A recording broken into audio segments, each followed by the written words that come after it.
नमस्कार दोस्तों, आप सबका स्वागत है न्यूज़ फ्रेम में।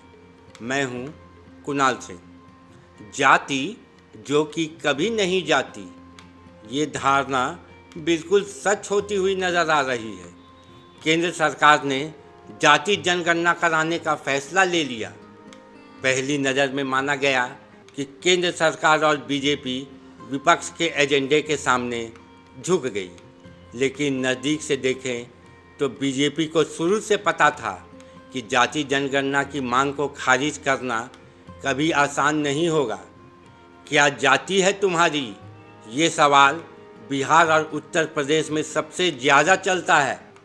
जाति की राजनीति तो हमारे देश में आज़ादी के पहले से होती आ रही है।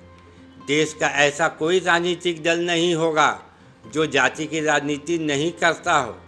हर दल का एक जाति विशेष की तरफ विशेष झुकाव रहता है, लेकिन कहता कोई नहीं है सबका साथ सबका विकास। बटोगे तो कटोगे, एक रहेंगे सेफ रहेंगे। बीजेपी के सारे नारों की हवा निकालता ये जातिगत जनगणना क्या देश को जोड़ेगा या तोड़ेगा, ये तो वक्त ही बताएगा। लेकिन एक बात तो साफ दिख रही है, बीजेपी इसे मास्टर स्ट्रोक समझा रही है तो कांग्रेस कह रही है, देखा भैया, राहुल गांधी ने अपनी बात मनवाने के लिए बीजेपी को मजबूर कर दिया। तेजस्वी भैया और लालू यादव भी इस मिठाई को खाने में पहली पंक्ति पर खड़े हैं।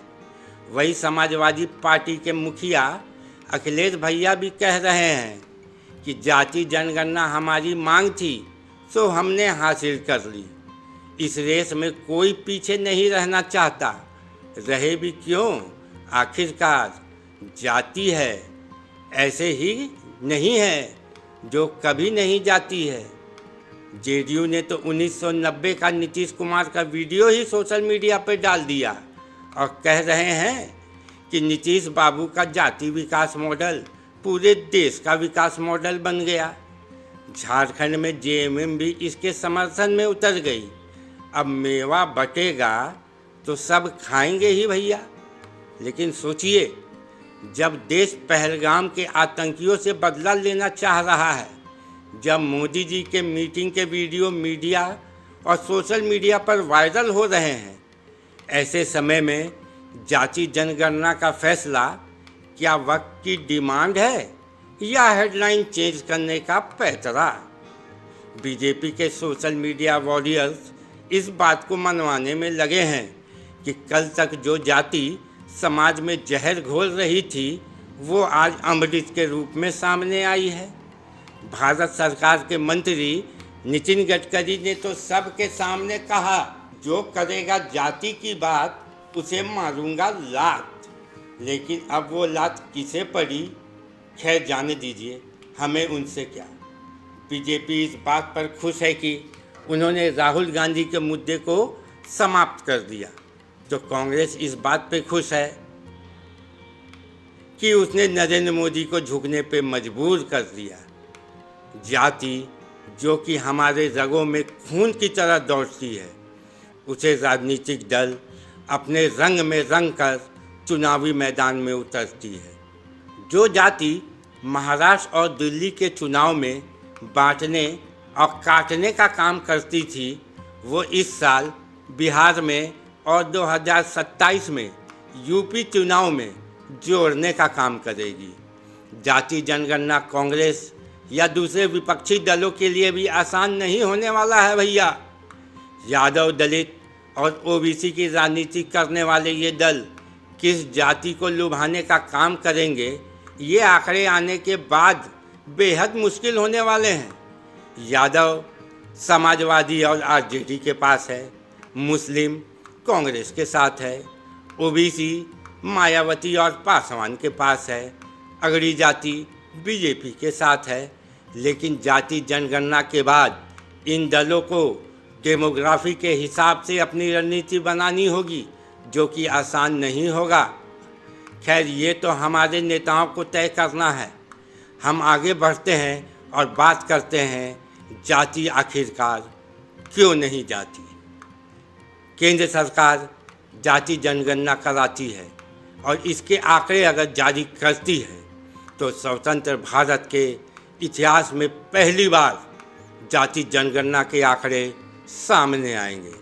हालांकि 2011 में जाति जनगणना हुई थी, लेकिन तब इसके आंकड़े सरकार ने जारी नहीं किए थे। जाति जनगणना के सवाल से केंद्र सरकार और बीजेपी अब तक बचती रही है।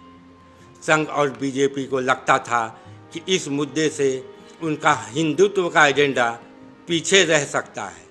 जाति जनगणना की रिपोर्ट अंतिम बार 1931 में सामने आई थी।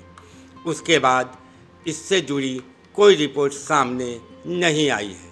1931 की रिपोर्ट और मंडल कमीशन के रिसर्च के अनुसार देश में पिछड़े वर्ग की आबादी 54% है।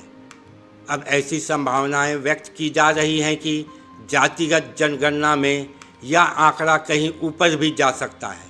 अगर ऐसा होता है तो इस तबके से नौकरी से लेकर राजनीति और तमाम जगहों पर प्रतिनिधि का हिस्सा तय करने के लिए नए सिरे से मांग उठ सकती है। केंद्र सरकार और बीजेपी को आशंका है कि आंकड़ा सामने आने से 90 दशक का मंडल का जिन फिर बाहर निकल जाएगा। राहुल गांधी सहित कई क्षेत्रीय नेता पहले ही जितनी जिसकी भागीदारी उसकी उतनी हिस्सेदारी की मांग कर चुके हैं। जाति जनगणना का स्वरूप क्या होगा और किस सामाजिक पहलुओं को इसमें शामिल किया जाएगा, इसके लिए कमेटी बनाई गई है। 2011 में कैबिनेट ने लगभग 70 सालों बाद जाति जनगणना कराने की प्रक्रिया शुरू की। तब भी सरकार के अंदर रणनीतिकारों को आशंका थी कि इसके आंकड़े आने में मुश्किल पैदा हो सकती है, लेकिन संसद में हंगामे के आगे सरकार को झुकना पड़ गया।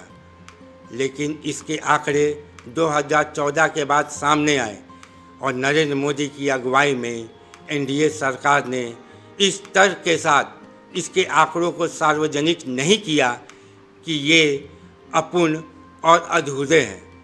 एक और ये भी माना जा रहा है कि अगर जाति जनगणना हुई तो ओबीसी को 27% आरक्षण देने का कोटा बढ़ाने की मांग भी उठेगी। जब से आर्थिक रूप से कमज़ोर लोगों को 2019 में केंद्र सरकार ने 10% आरक्षण दिया, तब से ही ये मांग उठ रही है। आरक्षण की सीमा 50% इसी कारण तय की गई क्योंकि सरकार के पास 1931 के बाद जाति जनगणना के कोई आंकड़े नहीं हैं। जाति जनगणना होने के बाद यह सीमा हट जाएगी। इसके लिए कानूनी अड़चन समाप्त हो जाएगी। कांग्रेस पहले ही आरक्षण की सीमा को 50% से बढ़ाने की मांग कर चुकी है।